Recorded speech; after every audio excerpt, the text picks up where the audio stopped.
What up, though? You are tuned in to Danny G TV as the 49ers, after last week, week one, storming down into Tampa Bay. They get that dub.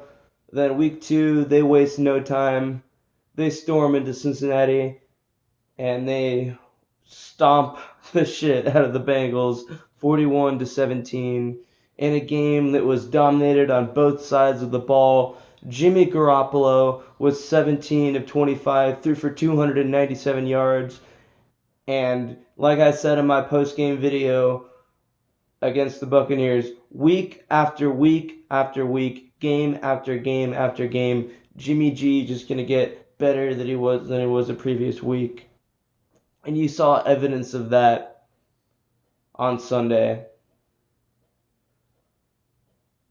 He gets that first touchdown pass to Marquise Goodwin, who Marquise Goodwin, by the way, is a Olympic track athlete, and he definitely showed that with his athleticism. And it's great to see him get action because he's been one of those receivers that has needed to step up, and he sure did in game two. And then the Bengals come back and score a touchdown. And then after that, Jimmy G throws that screen pass to Raheem Mostert for a touchdown. And speaking of Raheem Mostert and the running game, both Matt Breida and Raheem Mostert just tore it up. The running game was just spectacular. I'll tell you what, I have not felt this confident about a running game since number 21, Frank Gore, was last on this team.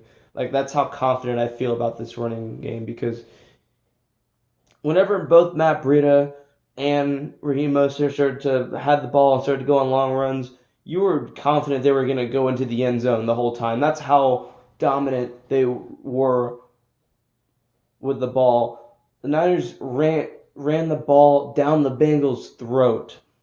It's absolutely. Matt Breida had 12 carries for 121 yards. Raheem Mostert had 13 carries for 83 yards.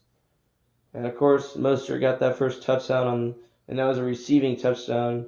He almost had a rushing touchdown later on, but it ended up being called back for a penalty, similar how in week one we had 3 touchdowns called back on penalties, and this one was a holding penalty. And speaking of penalties, on defense, Solomon Thomas had a very stupid penalty.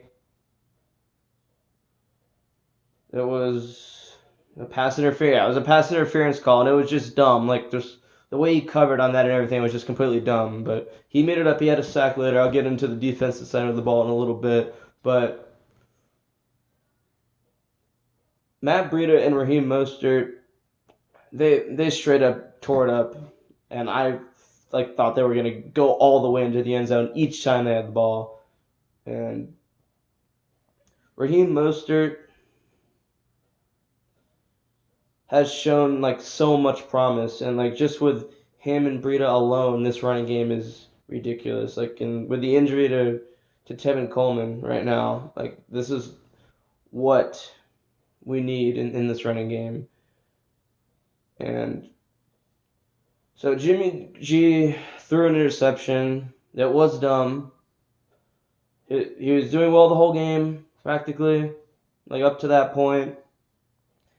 He had this great play on 3rd and 6 when it looks like he was just going to have to throw the ball away. He ends up running for that first down, and that was just in a very Steve Young-like play. And also with Kaepernick when he was in his best days running.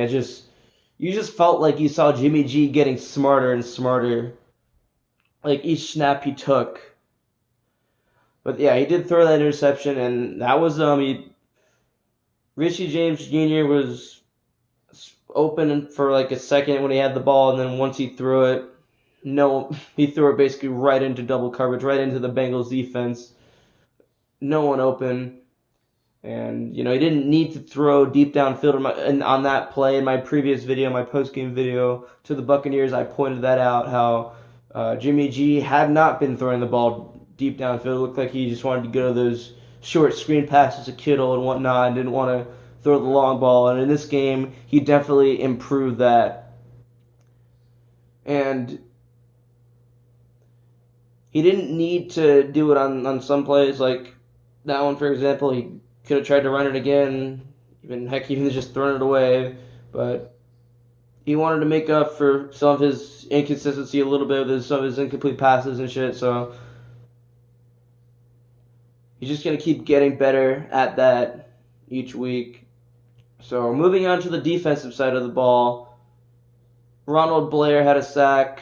So did DeForest Buckner, I believe, and Eric Armstead did as well. And then so did Solomon Thomas. He made up for that costly penalty earlier, and he got that sack. And Quan Alexander had an interception.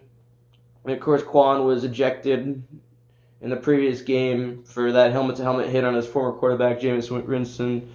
So it was great to see him back in action and what he can do, tearing it up. Bosa was a little bit injured, like with his ankle bothering him. He did well, and come next week, I expect to see more of him again against the Steelers.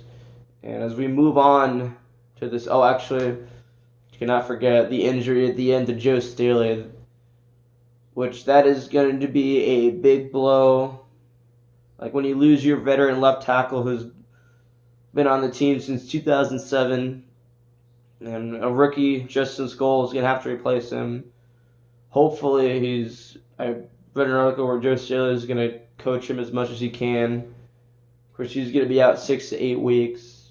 But, there's been rumors, moving Mike McGlinchey to left tackle or going after another offensive lineman in a trade. That's been rumored. We'll see what the rookie can do, but Jimmy G is going to need to be protected as much as he can. But we got the Steelers next week, and Ben Roethlisberger is out for the year now, so no Big Ben next week. This game is going to be crucial, though. It's our home opener. Levi's is going to be packed. There's going to be Steeler fans as well, of course, because they travel well, but the Niner fans up there need to get loud and kind of have that candlestick vibe come this Sunday. So, looking forward to it, definitely. Last time the Niners were 2-0 was 2012. They made it to the Super Bowl. Time before that, when they were 2-0, was 2009, actually. And I went to the opening game, week 1 against the Cardinals. They got the win. Week 2,